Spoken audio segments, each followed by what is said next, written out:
Dr. David Perlmutter, and welcome to the Empowering Neurologist. My guest today is Nina Teicholz.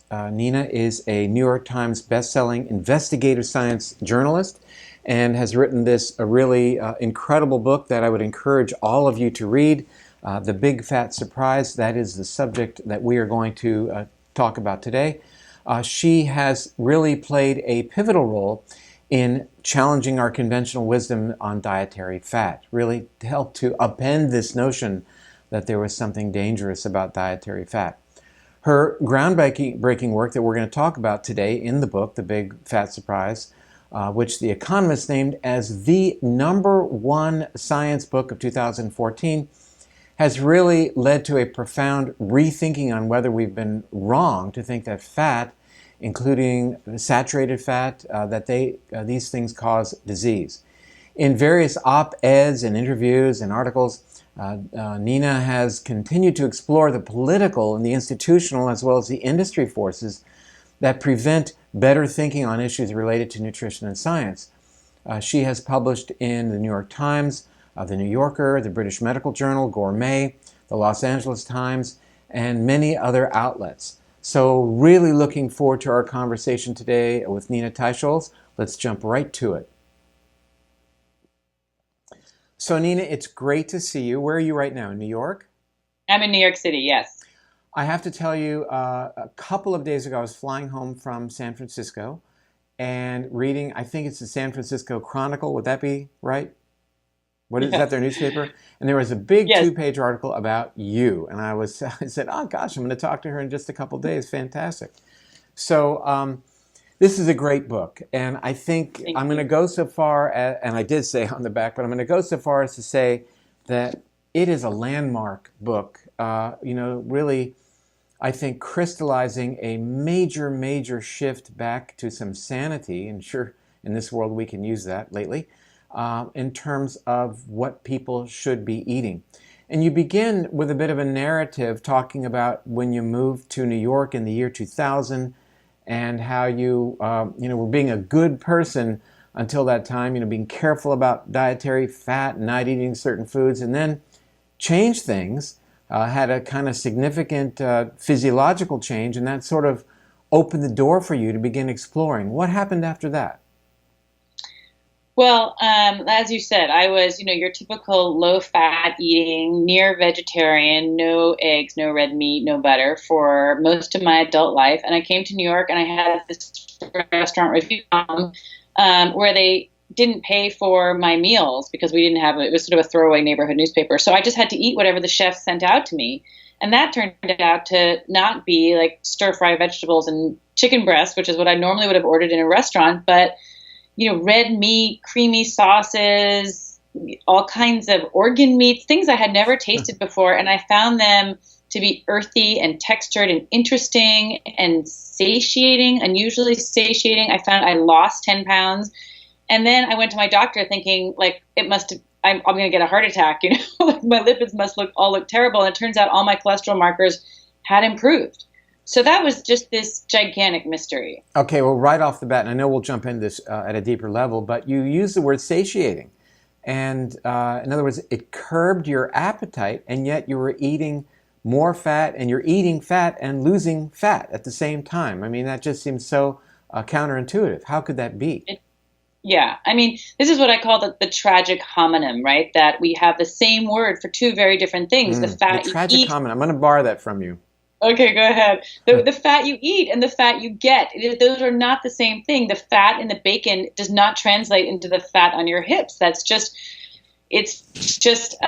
even though we've thought that for so very long, and it turns out the reason why, I mean, it's a simplistic notion, but that we ever thought that to be true.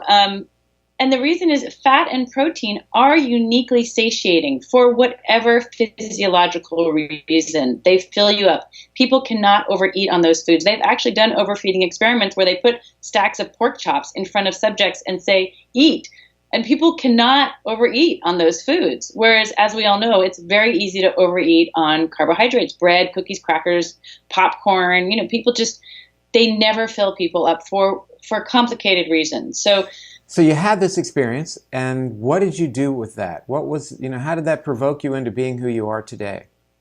Well, I didn't have an interest in nutrition at that point, but it happened that restaurant experience happened simultaneously with something else, which is that I was doing a series of investigative food articles for Gourmet magazine. My editor assigned me an article on trans fats. What were trans fats? I had no idea, but it just sent me into this deep dive into the whole world of dietary fat. That article, which kind of broke the story on trans fats, turned into a book contract. I started writing a book about trans fats. And then I realized there was just a much bigger story here about how we had seemingly got it wrong on all fats, which took me nearly a decade to kind of uncover, right? I read every single nutrition science paper that I could find, talked to hundreds of people, experts all over the world. I mean, it really was a very long, deep dive into nutrition science. Well, I want to digress from everything that went into The Big Fat Surprise, your book, to maybe an event of validation recently with the JAMA publication talking about the influence of sugar industry on peer-reviewed publications that began happening in the late 1960s. When you learned about that, how did you respond? Well, that was a very unusual article because, I mean, it really it talked about how maybe we don't have sufficient evidence for our guidelines. And that may be true. We may not have enough clinical trial evidence for specific percentage guidelines that we now have that to limit calories to sugar to 5 or 10% of calories. That doesn't mean that we don't have a lot to know that sugar is very bad for health, but we don't have the clinical trial, the rigorous evidence that we need for population-wide guidelines. Why is that? Well, one explanation, I think, is that the food industry has manipulated and suppressed, clinical trials and prevented them from happening, or they muddy the waters. This is something that I document in my book in many areas, not just sugar, where a study comes out that says sugar or vegetable oils or fill in the blank is bad, and then industry funds a study saying to show that actually that's good. And so the record is never clear. You can always say, well, we need more studies because we don't really know the truth.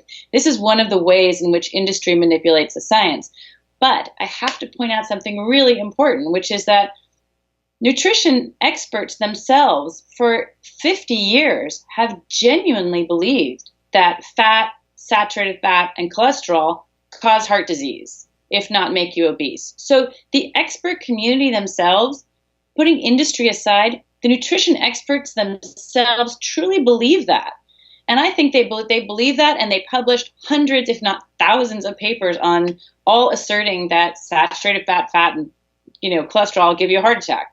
So, and I think there are cases where they would not have been influenced by whatever funding they got. Their minds were made, and so I ultimately this question of blame, like how do we get it so wrong for half a century, which is difficult to untangle. Ultimately, I pin that blame on the nutrition experts themselves. They're the ones who sit on the expert panels. They're the ones who should sift out the good science from the bad. They're the ones who make the decisions about what to recommend to America to eat. So, It's funny that you say that because Gary Taubes had a wonderful piece in the last Sunday New York Times, really focused on that issue, that the nutritionists were really were manipulated and then really carried out this widespread propaganda, focused on the maladies associated with high cholesterol, saturated fat, total fat, and coming short of extolling the virtues of sugar, but nonetheless, that is basically what happened. How did we get it so wrong? I know in your book you talk about the work of George Mann at the Framingham study, and you also have quite a bit of commentary in your book about the interpretation and the utilization of that data and how there were some pretty big flaws that ultimately led to this castigation of dietary cholesterol. Yeah, I mean, it's a long and complicated story about there was such a tremendous amount of science that was done, and somehow it was all, it never really confirmed this hypothesis that saturated fat and cholesterol were bad for health. This idea that was really born in the 1950s, and then the very first recommendation to Americans to stay away from animal foods because they have saturated fat and cholesterol was issued by the American Heart Association in 1961. First recommendation worldwide telling people to cut back on those foods.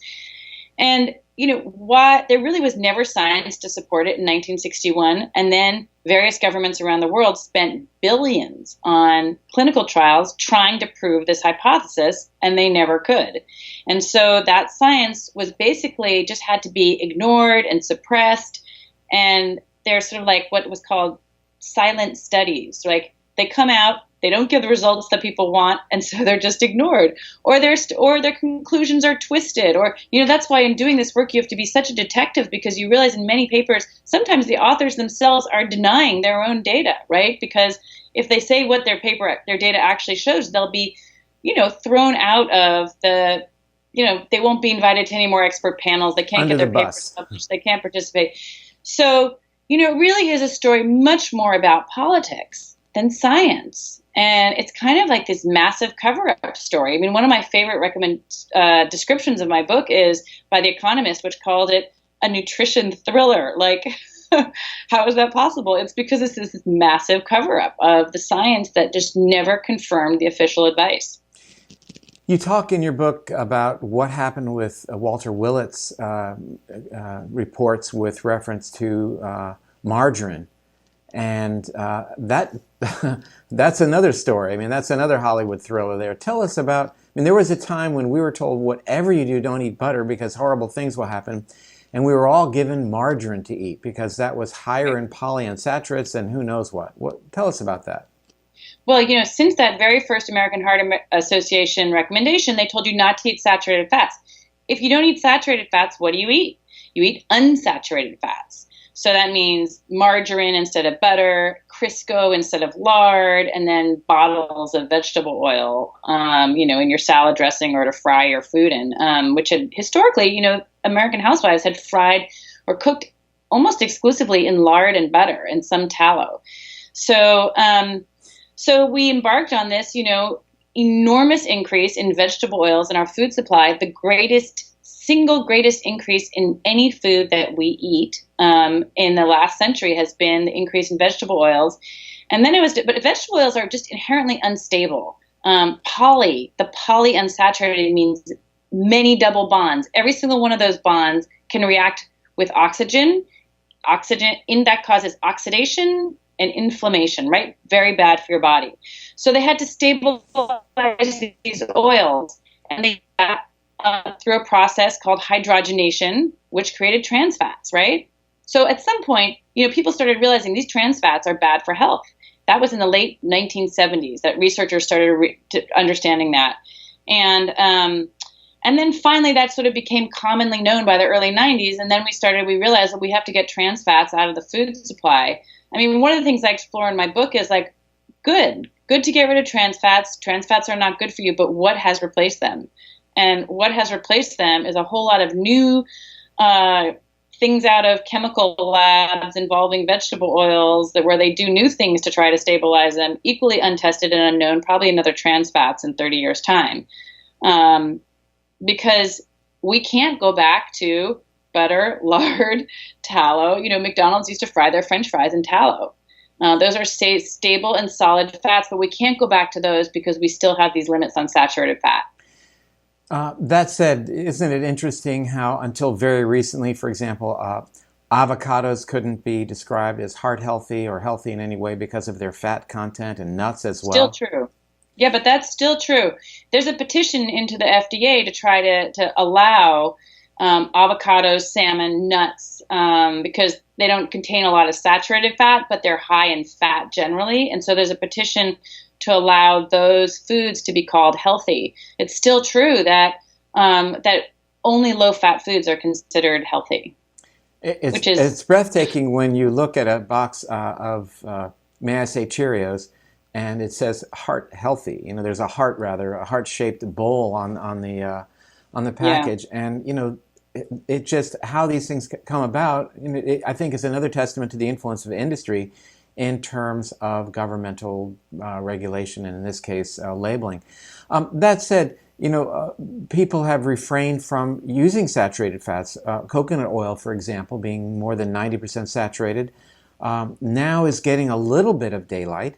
And I think that, we're starting to see people who, really are the multiple ends of one who notice improvement in various health parameters and, importantly, how they feel by changing their diets in exactly the way that you discuss.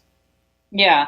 Well, it's true. And it's more than just individual experiments. I mean, there are now more than 75 randomized controlled clinical trials, the most rigorous kind of evidence that we have on altogether thousands of people showing that restricting carbohydrates, increasing fat, improves all the markers for all the diseases that we see that come together. You know, obesity, diabetes, heart disease. Most of the markers for heart disease improve on that diet too. So, I mean, that diet really has been shown to be highly effective. And I mean, this is the craziest thing. This is like the latest chapter in the cover-up story. Those 74 clinical trials, silent. Not reviewed by the most recent dietary guideline committee, not spoken of. And, you know, it's just still going on because if they recognize that the low carb diet is safe and effective, then their low fat diet, which is kind of the direct opposite of the low carb diet, is, you know,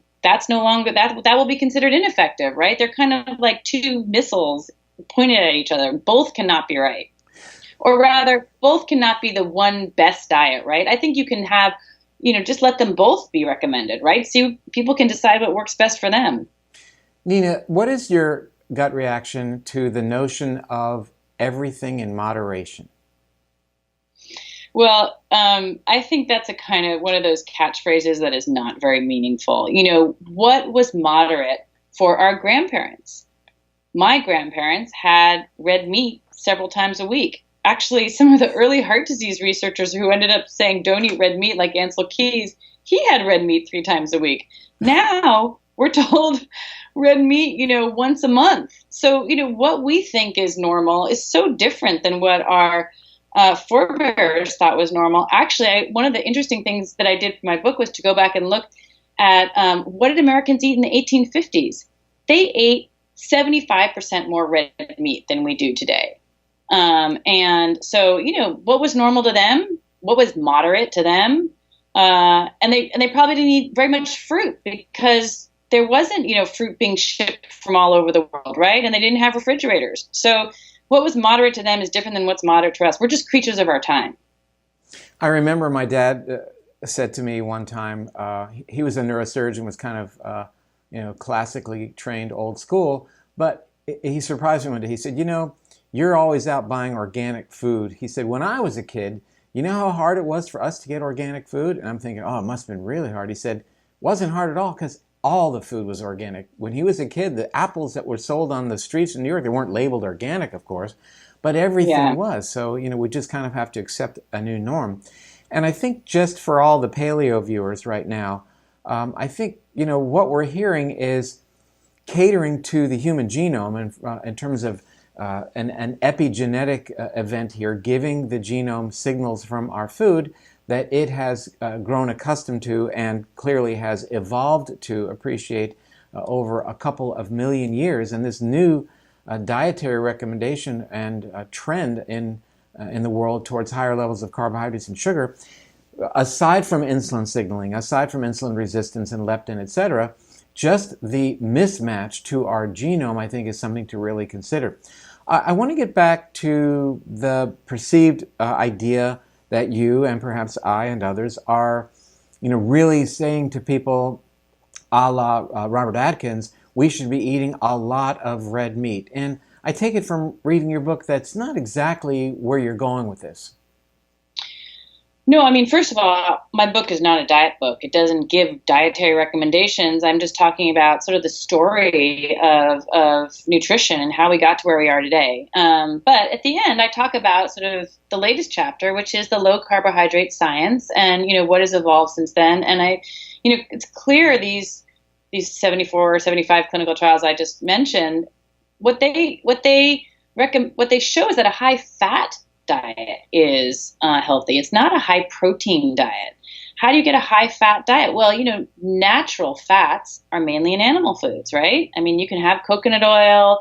You probably should stay away from vegetable oils, but, you know, natural fats are all in animal foods. Doesn't mean you have to eat a lot of red meat. You can eat a lot of dairy and fish, and you can eat eggs. I mean, I'm not saying you have to have red meat. It is true that red meat is a unique, and not really the muscle meat so much as the organ meats, are particularly good sources of many of the nutrients that we suffer shortfalls of, right? So, particularly iron and folate, B12, heme iron, they're in their it's in its most bioavailable form in red meat. So, you have to eat like a room full of spinach to get the same heme iron that you do just from eating meat. Hey, And it it's worked just for more Popeye.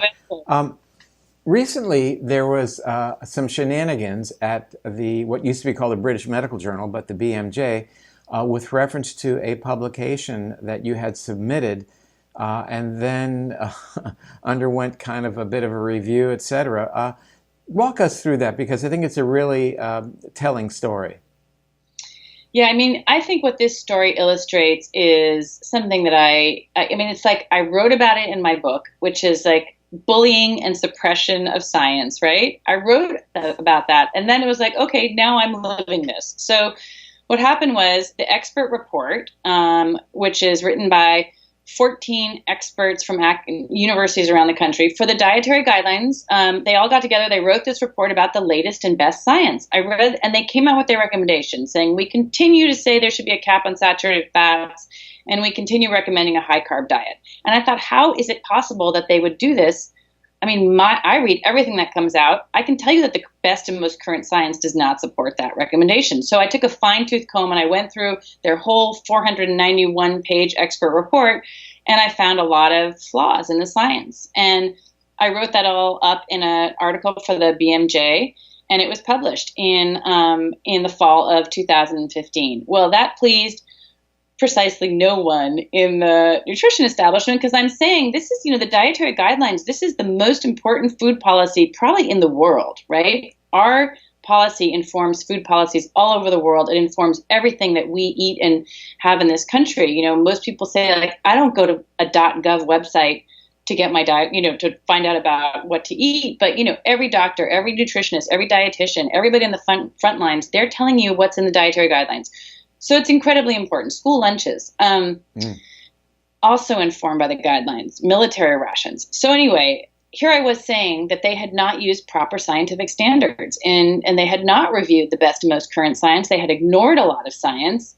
And I talked about a number of things. And so there was a fierce reaction to it. There were a number of, normally what happens after a paper is published is people write in their what's called rapid responses, like letters to the editor, and I responded to all of those. And, there was, and then they were like, well, we're not content with that. And 180 scientists from around the world wrote a letter asking the BMJ to retract the piece based on what they said were 11 other alleged errors. So that whole review, the BMJ sent that to an outside review panel, and they came back and said, there's no reason to retract this paper. And there's one minor omission anyway, it was a tremendous validation of my piece. The editor-in-chief of the British Medical Journal wrote a very strong letter in defense of the article, and just saying, look, we have to, nutrition science is in need of reform, and this is an important article. It's kind of it at least shows what's wrong with our guidelines. We need to fix them. They obviously aren't helping Americans become healthy and slim, right? So yeah, they need there to was be a quote fixed. on the door of a friend of mine, Amar Bose, Bose Audio, when you walk into his office, and it says something along the lines of, at every crossway on the road to the future, each progressive spirit is confronted by 1,000 men committed to defending the past. So, we are quite iconoclastic, because these icons have been established. And as we now know, we understand the underpinnings for that established paradigm. And I think it's fantastic that you have leveled the playing field, and using well-accepted scientific standards for evaluation of research, and really, called people on these ideas. And I think, clearly that you're doing it for the betterment of society. There's no underlying premise here, and I I really want to praise you for that because I know it's not easy. And I know you take a lot of Well, criticism. Don't I know what that's yeah, like? But that yeah. said, I want to just thank you for all that you're doing. What can our viewers do to learn more about you and to follow the work that you're doing? Well, I do have a website called thebigfatsurprise.com, but and that will soon be relaunched as ninateichels.com, although I'm sure no one will ever find that since nobody can spell my last name. Um, and that's, and I'm on Twitter and I'm on Facebook yeah, I mean, I just want to, well, thank you for what you said. I mean, it is, and I want, I feel very much that we have a kind of crisis situation in the country with people, the levels of obesity and diabetes are just unsustainable. And they are the most, in terms of our healthcare costs, they're run away that the uppermost, the most expensive thing that we pay for is managing these chronic diseases. So, I'm not backed by any industry and I don't take any industry money and but I think there's a growing chorus of people out there who really are interested in trying to seek out reform. I mean, I think of it as almost a kind of like, overcoming like 30 years of communism. We've just been living under a certain regime, and now there's a growing network of people around the world who are kind of coming out of the alleyways and joining hands and saying, okay, we're going to work towards reform, which is just crucially important. Maybe not the best So, time for a political metaphor, but that said, I know what you mean. Said, let me just go back to something you mentioned about obesity and diabetes. And again, reverting back to Gary Taub's piece, and I know you mentioned his work in your book as well, just this past weekend, again, saying that it's well beyond obesity and diabetes, that these are the harbingers and are actually mechanistically related to virtually every chronic degenerative condition that we fear, be it heart-related coronary artery disease, cancer, and even in my field, Alzheimer's disease. So, these are, we learned today in one of the hearings that Alzheimer's represents about 1/3 of Medicare expenditure. So when we recognize okay. that the diet plays a role in obesity and diabetes and that these are intimately involved in a whole panorama of degenerative conditions, it really has a lot more teeth to it. I interviewed Melissa Schilling from NYU recently, who indicated that well over 50% of Alzheimer's cases are related to perturbations of blood sugar, which relates back to your work with reference to diet. So you're right. There is this growing nucleus of information that's coming together in a movement.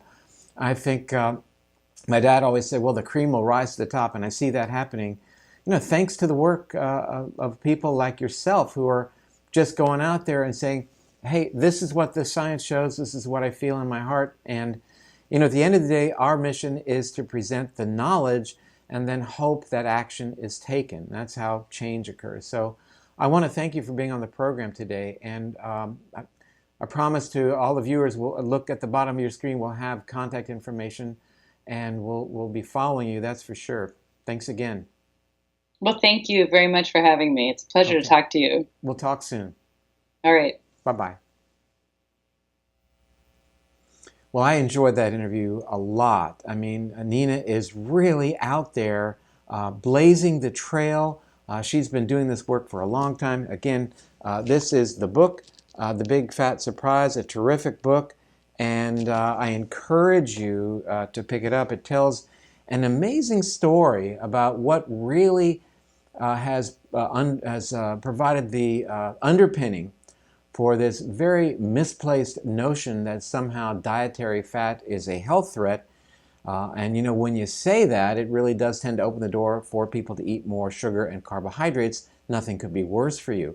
It's a very, very compelling story by a very, very dedicated individual. So I hope you enjoyed the program as much as I did today. Thanks for joining me. I'm Dr. David Perlmutter.